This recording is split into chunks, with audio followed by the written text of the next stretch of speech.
في الطريق لأي هدف بتعرفوا شو أصعب اللحظات بتكون؟ لا مش لحظات البداية. في البداية أنت بتكون لساتك على البر، صحيح بتتغلب باتخاذ القرار وممكن تلوم حالك لو ما اتخذته، بس الأصعب من هاي المرحلة لما تتخذ القرار تقطع نصف الطريق. في نصف الطريق راح تكون تعبت وبذلت وضحيت وحاولت، وراح تسأل حالك مستاهل أكمل؟ هل راح أوصل ولا لا؟ ولا أنا أصلاً من البداية غلطت وما كان لازم آخذ هالخطوة؟ لكن اللي بيكون هدفه واضح بعيونه بيسهل عليه الجواب وما بتزعجه كثرة المحاولات ولا الأخطاء.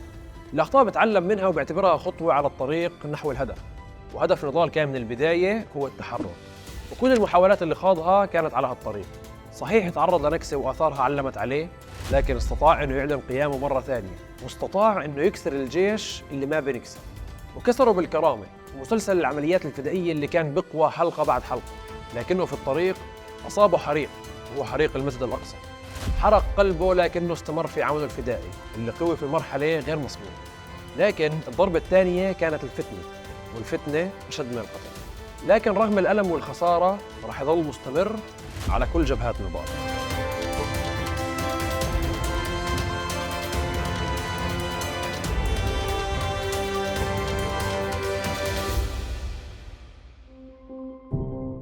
فكركم نضال مرت عليه هاي الأحداث وهو مكمل حياته عادي؟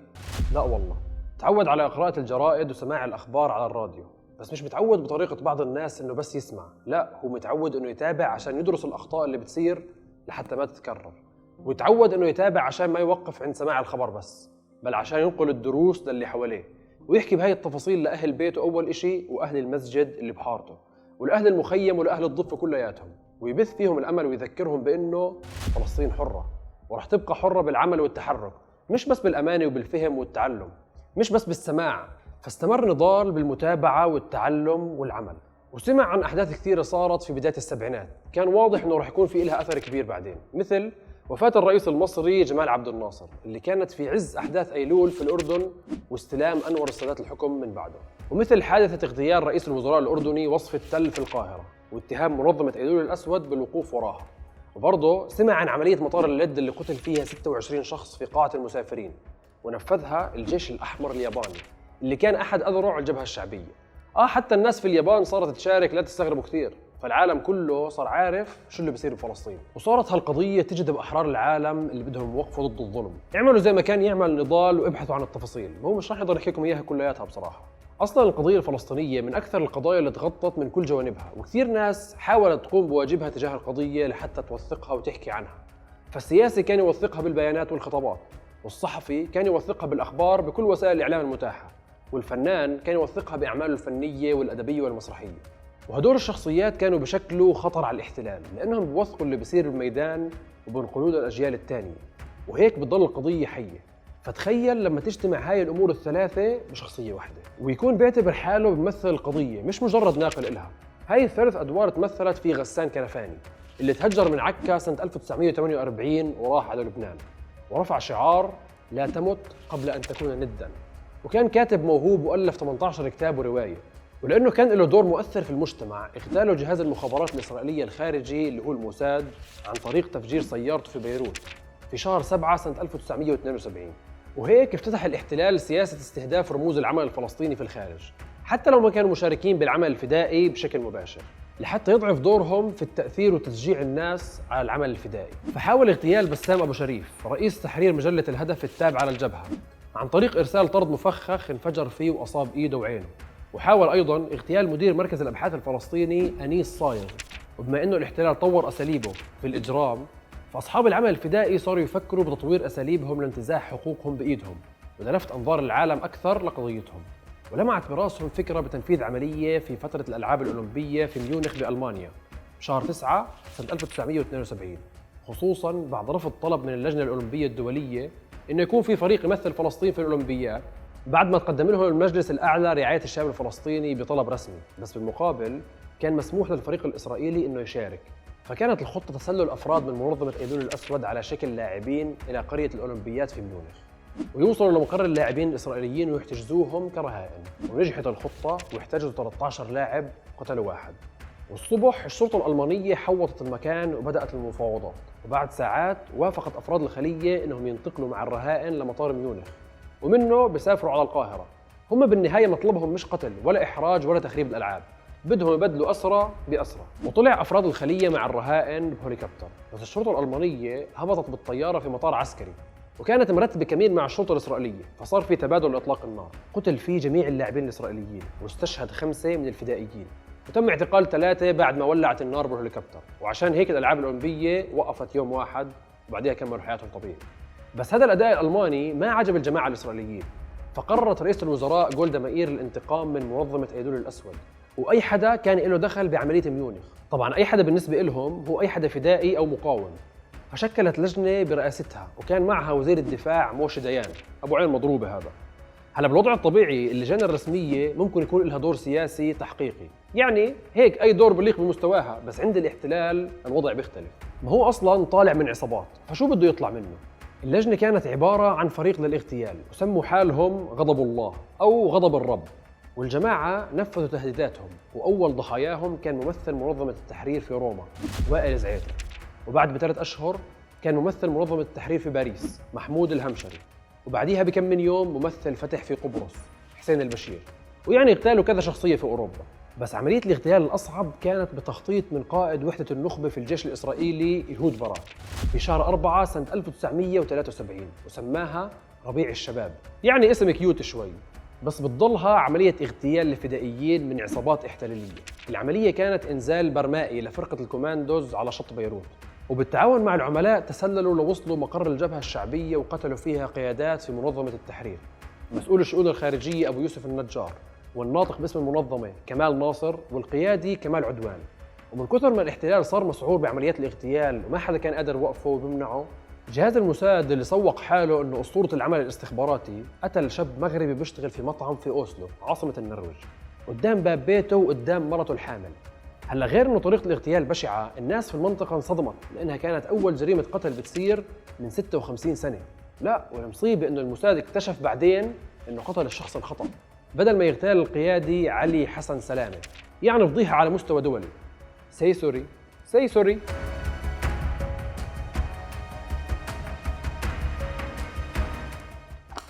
معتز كان من الناس اللي طلعت من الأردن بعد الأحداث اللي صارت فيها، الحمد لله ما كان برائبته دم، وكان بالنسبة له مؤلم كل اللي صار، لكن برضه كان بهمه يضل يشتغل لقضيته، وبالنسبة له بيعتز فيها وبيحملها بغض النظر وين بيكون. وبما انه المجال كان مفتوح بلبنان فهو قرر يكون هناك وانضم لأفراد المنظمة، وكان حريص قدر الإمكان تضل بوصلته واضحة للقضية وما يضيعها بأمور حزبية هامشية.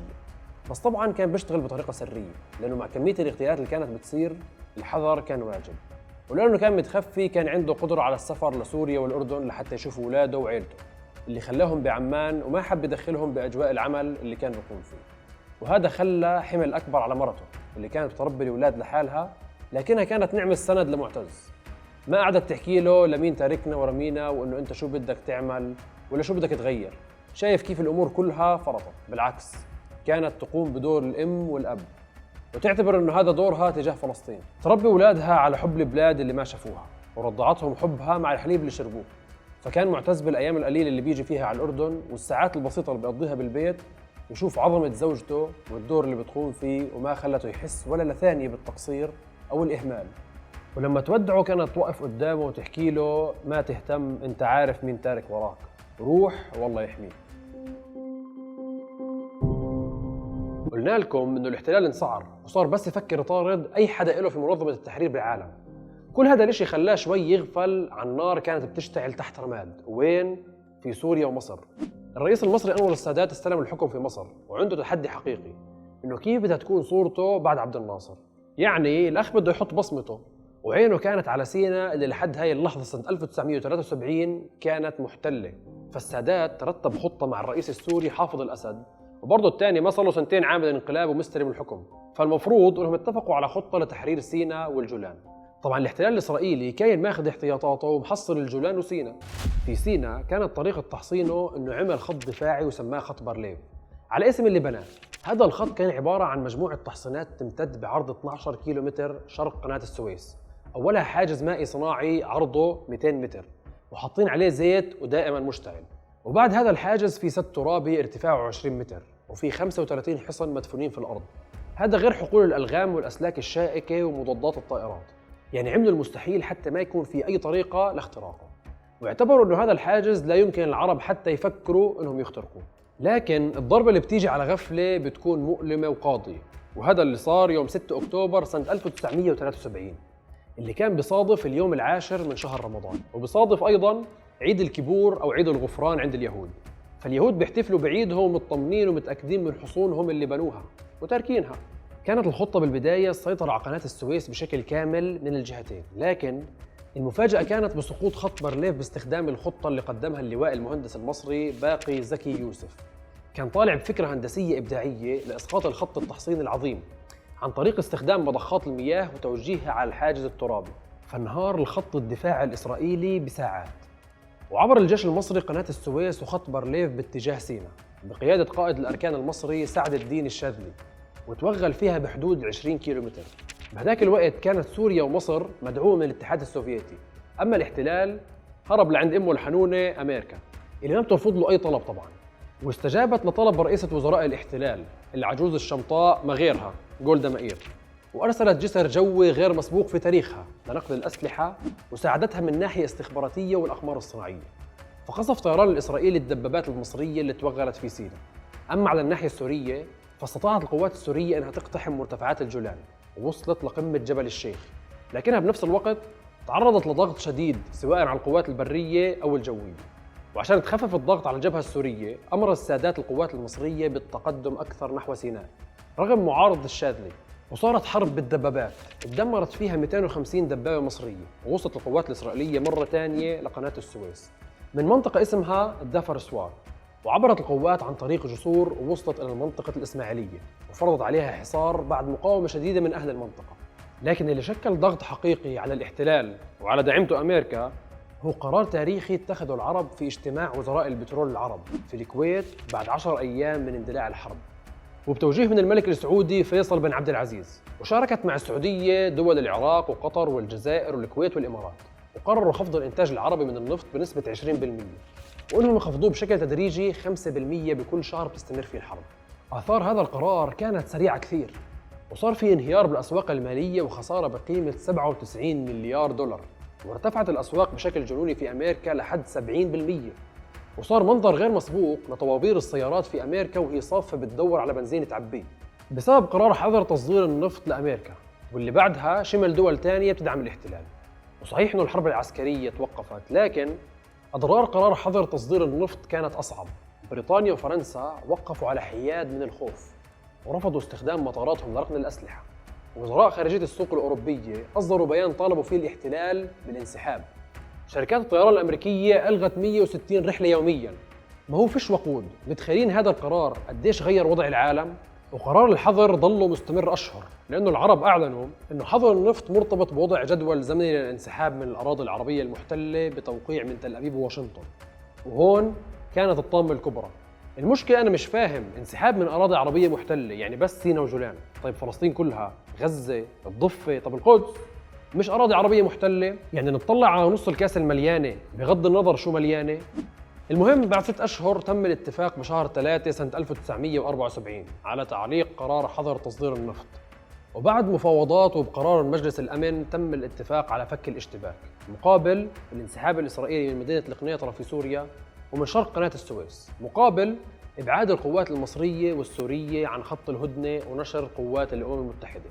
الغريب في هاي المعركة التاريخية إنها بدأت بانتصارات عسكرية وبكسر حاجز نفسي وميداني كبير أمام الاحتلال. وصحيح كان في شهداء بحدود 8000 عربي وتدمرت أكثر من 1000 دبابة وأكثر من 200 طيارة على الجبهات العربية، لكن في المقابل انقتل أكثر من 2600 إسرائيلي وتدمرت أكثر من 400 دبابة و300 طيارة إسرائيلية. لكن مسار الحرب في النهاية حول التوجه المصري لخيار السلام في الحرب باعتبار أنه هو الأقل تكلفة، مع أنه على الطرف الإسرائيلي بعد الحرب استقال رئيس الأركان ديفيد العازر واستقالت الشمطاء رئيسة الوزراء جولدا مائير. نضال كان بعده بتابع على الراديو والجرايد، كان شايف كيف الإعلام العربي والمصري حكى عن حرب ال73 وكيف إنه ما استفاد من درس حرب سنة 1967.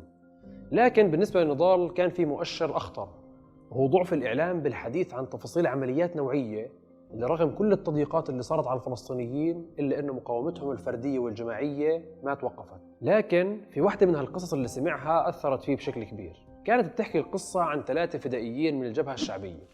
أحمد الشيخ وهو سوري الجنسية وعمره 20 سنة، منير المغربي فلسطيني الجنسية وبرضه عمره 20 سنة، وكان قائدهم اسمه ياسين موسى عراقي الجنسية وعمره 27 سنة. تسللوا عبر الأسلاك الشائكة وحقول الألغام من لبنان لقرية الخالصة في صفد تيجي شمال فلسطين اللي حولها الاحتلال لمستوطنة كريات شمونة. هدول الشباب الثلاثة سيطروا على مدرسة وعمارة فيها 15 شقة، واحتجزوا الرهائن مقابل إطلاق سراح 100 أسير معتقل في سجون الاحتلال، وعلى رأسهم كان كوزو أوكاموتو. راح أكتب لكم اسمه هون حتى تتأكدوا منه، بطل الجيش الأحمر الياباني اللي اعتقل بعد تنفيذ عملية مطار اللد اللي حكينا عنها. طبعا الاحتلال رفض تنفيذ مطالب الشباب، اصلا هو مش قادر يستوعب انه صار له سنتين بيطارد ورا قادة منظمة التحرير وبيغتالهم وبدخل بحرب وبتعرض فيها لخسائر كبيرة، وبعدين بيجيله 3 شباب بالعشرينات وبيطلعوا له من تحت الارض وبيقتحموا مستوطنة محروسة ومحمية. اي احا فحشد كل قواته وهجم على المبنى اللي متمركزين فيه الشباب وفجروه، فاستشهد الشباب الثلاثة وسقط 18 قتيل صهيوني. طبعا الإعلام الأجنبي والإسرائيلي طلعهم مجرمين قتلة، يعني نفس الدباجة اللي ما بتخلص عشان يغطي على الموضوع وعلى فشل الأمن الجديد. وصحيح نضال ما سمعها في الإعلام في الضفة، لكن صدى العملية في لبنان كان كبير، فتخلدت قصة الشباب الثلاثة لأنهم كانوا ملهمين لشباب آخرين بتنفيذ عمليات مشابهة. فصارت عملية ل3 شباب من الجبهة الديمقراطية تسللوا لقرية ترشيحة اللي صار اسمها معلوت، وكمان نفذ 3 شباب من كوادر فتح عملية تسلل، بس هاي المرة كانت عن طريق البحر لمستوطنة نهارية.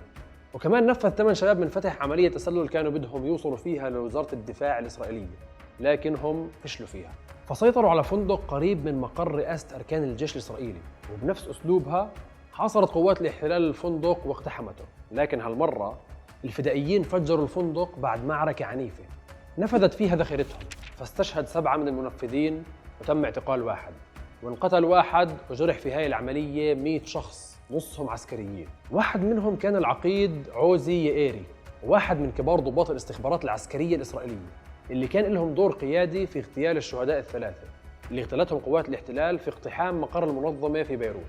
فالشباب كانت على العهد وانتقمت لدماء الشهداء وما خانت طريقهم. هذا التحرك الميداني على أرض الواقع كان برافقه تحرك سياسي فلسطيني وعربي، وبدأ يتشكل ضغط عربي جديد لمحاولة إيجاد حل للقضية الفلسطينية، خصوصاً بعد ما أقر المجلس الوطني الفلسطيني برنامج النقاط ال10 واللي دعا لإقامة سلطة وطنية فلسطينية على أي قطعة محررة من أرض فلسطين. فكانت بذرة السلطة الفلسطينية وبداية اعتبار العمل السياسي أحد وسائل تحرير فلسطين، رغم اعتراض بعض الفصائل الفلسطينية الأخرى مثل الجبهة الشعبية. وفي شهر 10 سنة 1974 صار في مؤتمر قمة عربية في الرباط، وكان أحد أهم قراراته اعتبار منظمة التحرير الفلسطينية ممثل شرعي ووحيد للشعب الفلسطيني. والشعب الفلسطيني اختلفت آراءه بهاي اللحظة، وفي ناس اعتبرت هذا الاعتراف الرسمي إنجاز سياسي مهم وخطوة مهمة نحو حلم الدولة الفلسطينية. بالمقابل في ناس اعتبرته تقزيم للقضية الفلسطينية، وأنه خلص المنظمة هي اللي راح تتولى مسؤولية فلسطين، وانزاح هذا الهم عن الدول العربية. هذا غير خلاف تفسير كلمة شرعي ووحيد، يعني أي حدا غير المنظمة أو ما بتفق معها صار غير شرعي. وشو راح يصير لو قيادة المنظمة قررت إشي ما بيناسب مصالح الشعب الفلسطيني؟ هو السؤال أصلاً الشعب الفلسطيني هو اللي فوض المنظمة؟ هاي أسئلة كانت على بوابة النفق السياسي اللي دخلت القضية الفلسطينية، لكن الموضوع صار أمر واقع. فالعرب اعترفوا بياسر عرفات كرئيس لمنظمة التحرير وممثل للشعب الفلسطيني. لا وكمان وصلت دعوة لياسر عرفات ليلقي خطاب في الأمم المتحدة باسم الشعب الفلسطيني، وحكى لهم فيه: جئت حاملا غصن الزيتون في يد وفي الأخرى بندقية الثائر، فلا تسقطوا غصن الزيتون من يدي. فحكوا له: أبشروا لعيونك، هاي أحلى منصب في الأمم المتحدة، عضو مراقب. إنجاز ولا مش إنجاز؟ أنتوا احكموا.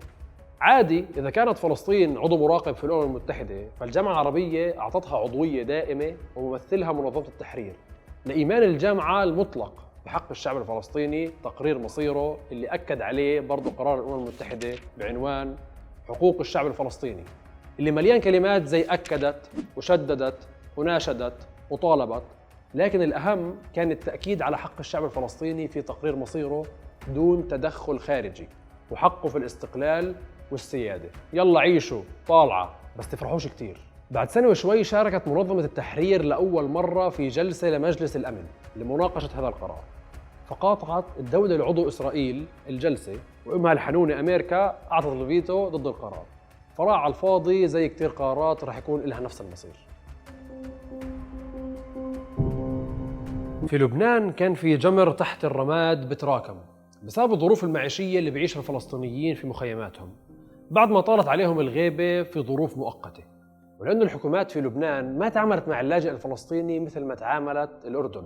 صحيح رحبوا فيه في البداية، لكن بعدين فرضت عليهم رقابة شديدة، فمنعوهم من التنقل بين المخيمات أو حتى عقد الاجتماعات، وضيقوا عليهم في استخدام وسائل الإعلام، وكان في عليهم رقابة استخباراتية كبيرة، لحد ما وصلوا لاتفاق مع الجيش اللبناني أنه تقوم منظمة التحرير بإدارة شؤون المخيمات مع الالتزام بحقها بالتسلح داخل المخيمات. وهذا كان أحد أسباب استمرار العمليات اللي بتنطلق بلبنان، لكنها على الجانب الآخر كانت في مجموعات لبنانية رافضة لهذا الاتفاق، وخصوصاً بعد ما كان الاحتلال الإسرائيلي يرد على بعض العمليات في داخل لبنان نفسه، لدرجة أنه في أحد العمليات قصف مطار بيروت وتدمرت 13 طيارة.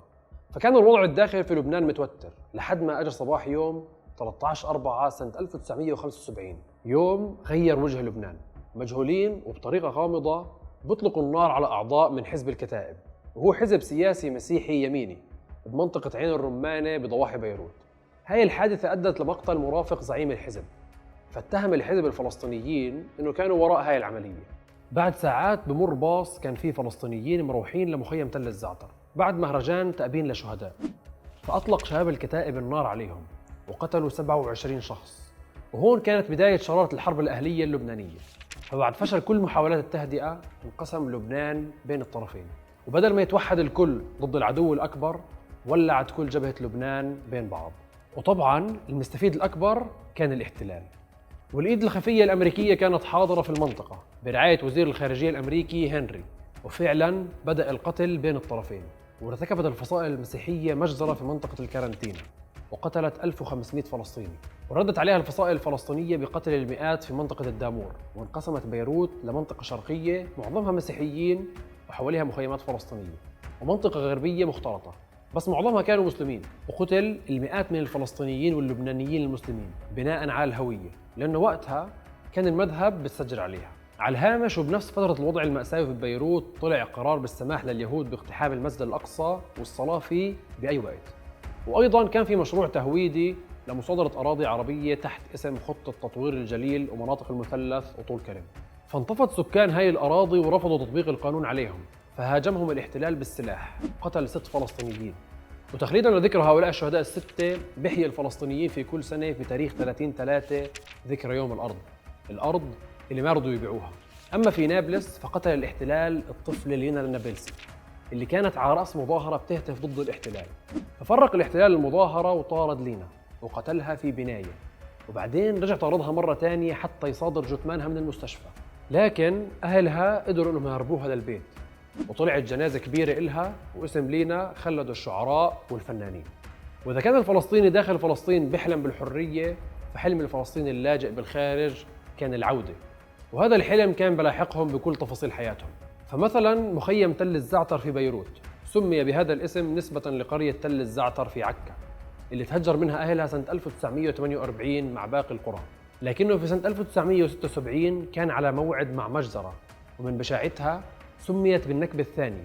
ومع استمرار مشاهد الحرب الداخلية في لبنان وبعد تدخل القوات السورية بطلب من الرئيس اللبناني، ارتكبت العصابات المسيحية بدعم الجيش السوري مذبحة في مخيم تل الزعتر بعد ما حاصرت لمدة 6 أشهر، وكان آخرها 52 يوم حصار مطبق بدون ماء أو كهرباء أو طعام، لدرجة إنه أهل المخيم طلبوا فتوى بتجيز إلهم أكل لحوم الحيوانات وأكل جثث الشهداء الملقاة بالشوارع. بعرف إنكم انصدمتوا، بس عشان تتخيلوا حجم البشاعة اللي كانت صايرة. وانتهى حصار المخيم باقتحامه وقتل أكثر من 4200 فلسطيني، غير الجرحى والمفقودين اللي ما كان في لهم إحصاء دقيق. والمشكلة إنه اللاجئين اللي نجوا من الجوع والقتل بدأوا رحلة البحث عن مسكن في البلد المنقسم، لأنه بعد تنفيذ المجزرة تم هدم المخيم بالكامل، ولحد اليوم ما أعادوا بناؤه. انتهى مخيم تل الزعتر للأبد، والجرح ضل موجود للأبد. بتكمل حياة نضال وبتتأرجح بين انتصار الجبهات وقوة الصمود وشجاعة العمليات، وبين وجع المجازر وبطش الاحتلال وألم فراق الشهداء. وكأنه على الفلسطيني التأقلم مع كل هذا الواقع ما دام هناك احتلال، وكأنه العالم بدأ يعتاد المشهد، وكأنه بدأ يرفع إيده عن حساب المجرم. لكن ورغم كل إشي بتضل فلسطين هي عنوان جبهات نضال. نشوفكم بالحلقات الجاي. السلام عليكم.